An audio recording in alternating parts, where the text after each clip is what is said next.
तो मैराकी का एक इनोवेशन हमारी डायग्राम स्लाइड्स है। तो हम इस डायग्राम स्लाइड्स की मदद से एनसीईआरटी को बेहतर तौर पे समझने की कोशिश कर रहे हैं। तो मान लीजिए एनसीईआरटी में कोई चीज़ मेंशन्ड है और वो आपको एक मेंटल पिक्चर नहीं बन पा रही है, तो इन फिगर्स, इन डायग्राम्स की मदद से आप उसकी एक बेहतर अपने दिमाग में परिकल्पना कर सकते हैं। इसके अलावा अगर एनसीईआरटी ने किसी चीज़ को मेंशन किया और बिल्कुल भी एक्सप्लेन नहीं किया और वो समझ से बाहर हो रही है, तो उसके बारे में हम थोड़ा सा एलिमेंट्री आइडिया गेन करना चाहते हैं ताकि हम अनइंटरप्टेड पढ़ सकें अपने टेक्स्ट को और बीच में कोई रुकावट ना आए और हमारी जो नॉलेज है वो और ज़्यादा एन्जॉयबल हो सके। सो ये बेसिक मकसद है हमारा इन स्लाइड्स का। आज जो मैं स्लाइड के बारे में बात कर रहा हूँ वो है bacterial cell envelope. So cell the unit of life में जब आप प्रोकैरियोटिक सेल पढ़ रहे हैं तो आपकी एनसीईआरटी सेल एनवलप के बारे में बात कर रही है। तो इसका एक आपकी एनसीईआरटी इसको डिस्कस कर रही है, हम भी डिस्कस करेंगे, हम एक मेंटल पिक्चर बनाने की कोशिश करेंगे। इस सेल एनवलप में जब मैंने एनवलप कह दिया तो इसमें एक्चुअली 3 लेयर्स हैं। So it is a combination of 3 layers. और जैसा मैंने आपसे कहा कि ये जनरलाइज्ड 3 लेयर्ड मॉडल है। अब ये एक बैक्टीरियल सेल है। इस बैक्टीरियल सेल की आप कवरिंग देखिए तो आपको 1 2 3, अगर मैं इन साइड से आउटसाइड जाऊं तो ये अगर आप देखें तो ये साइटोप्लाज्म है। तो जब आप यहाँ से बाहर की तरफ जाएंगे तो जो पहली आपको लेयर दिखाई दे रही है इनएविटेबली ये प्लाज्मा मेम्ब्रेन होगी।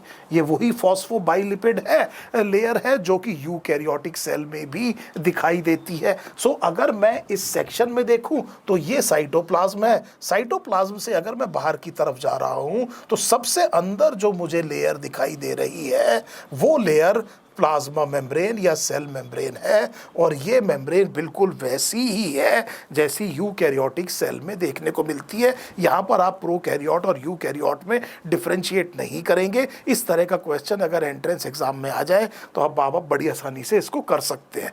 जैसे ही आप इस मेम्ब्रेन के बाहर जा रहे हैं तो आपको सेल वॉल दिखाई दे रही है।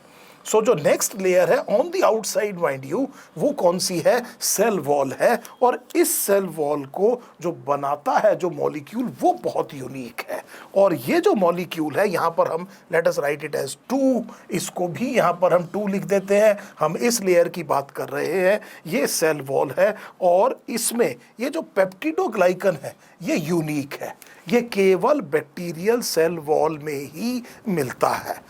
ये आर्की बैक्टीरिया की सेल वॉल में भी नहीं मिलता है। हम एक और स्लाइड में देखेंगे।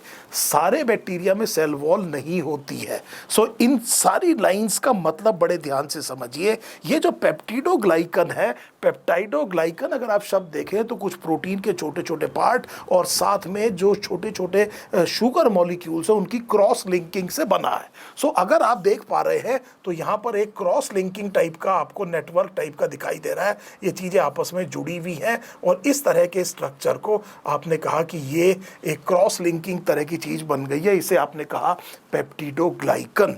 अब देखिए एक एंटीबायोटिक है, इस एंटीबायोटिक का नाम है पेनिसिलिन।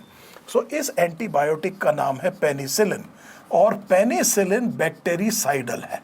सो हमने शब्द क्या इस्तेमाल किया कि ये बैक्टीरिसाइडल है। इसका मतलब ये है, साइडल का मतलब ये हुआ कि ये बैक्टीरिया को किल कर देती है। ये बैक्टीरियोस्टैटिक नहीं है, ये केवल ग्रोथ नहीं रोक रही है, ये बैक्टीरिया को किल कर देती है।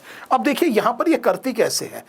ये जो पेनिसिलिन है ये इस क्रॉस लिंकिंग को डिसरप्ट कर देती है। सो जैसे ही क्रॉस लिंकिंग डिसरप्ट हो गई सेल वॉल की तो सेल वॉल की स्ट्रक्चरल इंटीग्रिटी कॉम्प्रोमाइज हो गई और सेल वॉल खत्म हो गई। अब सेल वॉल का काम क्या है?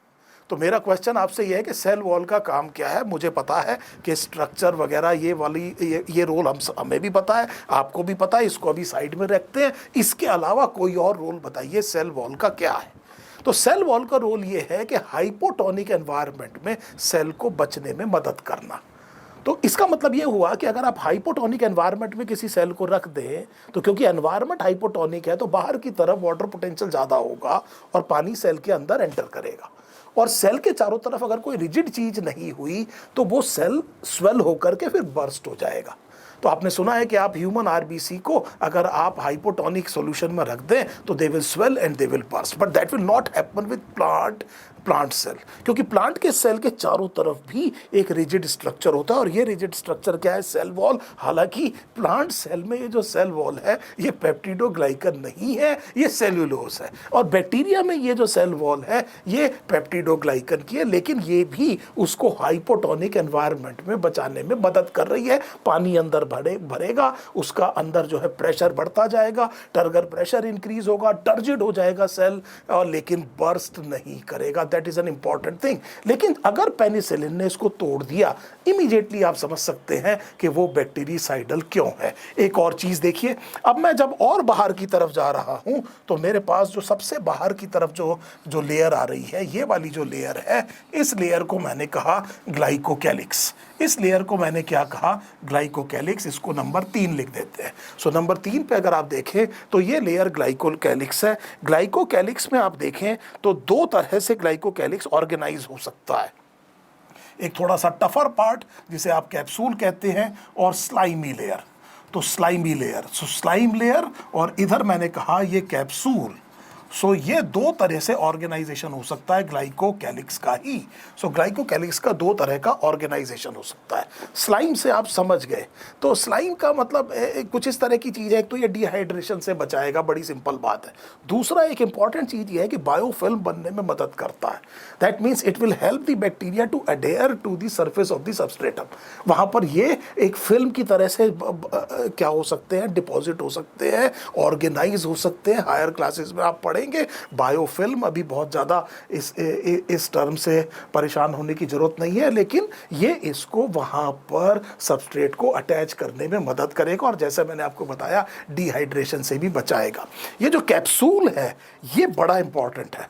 ये जो कैप्सूल है ये भी डिहाइड्रेशन से तो बचाएगा ही, इसके अलावा ये होस्ट के इम्यून सिस्टम से भी इसको बचा सकता है, होस्ट के इम्यून सिस्टम को भी बचा सकता है, और ये एंटीजेनिक भी हो सकता है। एक और बात याद रखिएगा, सेल के सरफेस पे जो कार्बोहाइड्रेट होते हैं, अगर आप प्लाज्मा मेम्ब्रेन का डायग्राम याद करें, सबसे बाहर की जो लेयर होगी एनिमल सेल में वो प्लाज्मा मेम्ब्रेन ही होगी। उसका अगर आउटर सरफेस याद करें तो वहां पर कार्बोहाइड्रेट मिलता है। कार्बोहाइड्रेट प्लाज्मा मेम्ब्रेन में अंदर की तरफ नहीं मिलता। सेल के सरफेस पे जो कार्बोहाइड्रेट है उनकी मैं बात कर रहा हूं। जो भी सेल के सरफेस पे कार्बोहाइड्रेट है, ध्यान रखिएगा, बिल्कुल सरफेस पे, अंदर जो कुछ है उसकी चिंता नहीं है। मैं सेल के सरफेस के कार्बोहाइड्रेट की बात कर रहा हूं। वो सेल टू सेल रिकॉग्निशन में बड़ा इंपॉर्टेंट रोल प्ले करते हैं। So they are very very important in cell to cell recognition. हम देखेंगे बाद में एक जेनेटिक्स में एक ग्रिफिथ एक एक्सपेरिमेंट करेंगे न्यूमोकोकस निमोनिया पर, और वो दो तरह के स्ट्रेन होते हैं उस न्यूमोकोकस के। तो जिस चीज़ को एनिमल्स में ब्रीड कहा जाता है, प्लांट में वैरायटी कहते हैं। तो काऊ की ब्रीड होती है, गेहूं की किस्में होती हैं, और माइक्रोब के स्ट्रेन होते हैं। सो जब आप स्ट्रेन देखेंगे वहाँ पर, तो एक एस स्ट्रेन और एक आर स्ट्रेन हम देखेंगे कि एक स्मूथ कॉलोनी बनाता है, एक रफ कॉलोनी, और वहाँ पर ये कैप्सूल फिर हमारे सामने आएगा। सो अब हम ये समझ गए कि ये 3 लेयर कौन कौन सी हैं, और अब मेरी एनसीईआरटी की लाइन का मेरे दिमाग में एक पिक्चर बन गई है कि ये किस तरह से ऑर्गेनाइज्ड है। और हमारी एनसीईआरटी ये कहती है कि तीनों लेयर अगर आप कलेक्टिवली देखें, इंडिविजुअली तो आप देख रहे हैं कि इनके अलग अलग फंक्शंस हैं। मैंने ग्लाइकोकैलिक्स का फंक्शन बताया, मैंने सेल वॉल का फंक्शन बताया, सेल मेम्ब्रेन आप सबको पता है सेलेक्टिवली परमिएबल है। ये वो चीज़ है जो सेल के अंदर के एनवायरनमेंट को बाहर के एनवायरनमेंट से अलग रखेगी। हालांकि सेल डिपेंडेंट है बाहर के एनवायरनमेंट पे, उसे जो रिसोर्सेज है वो बाहर से ही चाहिए, उसे जो उसका वेस्ट प्रोडक्ट है वो उसे बाहर ही फेंकना है, लेकिन वो पूरी तरह बाहर की तरह नहीं हो सकता। Systems at equilibrium are not able to perform work, और यहाँ पर सेलेक्टिव परमिएबिलिटी बहुत ज़रूरी है। यहाँ का एनवायरनमेंट बाहर के एनवायरनमेंट से अलग होना चाहिए, और ये जो काम है इस सेलेक्टिव परमिएबिलिटी की वजह से होती है, सेल मेम्ब्रेन की सेलेक्टिव परमिएबिलिटी की मदद से होता है। लेकिन हमारी एनसीईआरटी ये कहती है कि अगर हम तीनों को कलेक्टिवली देखें तो प्रोटेक्शन इनका एक कलेक्टिव फंक्शन है। प्रोटेक्शन इनका एक कलेक्टिव फंक्शन है। एनसीईआरटी का एक पैराग्राफ, उसकी एक इंपॉर्टेंट लाइन। उम्मीद है इस फिगर से काफ़ी कुछ आपके दिमाग में पिक्चर क्लियर हुई होगी। Thank you so much.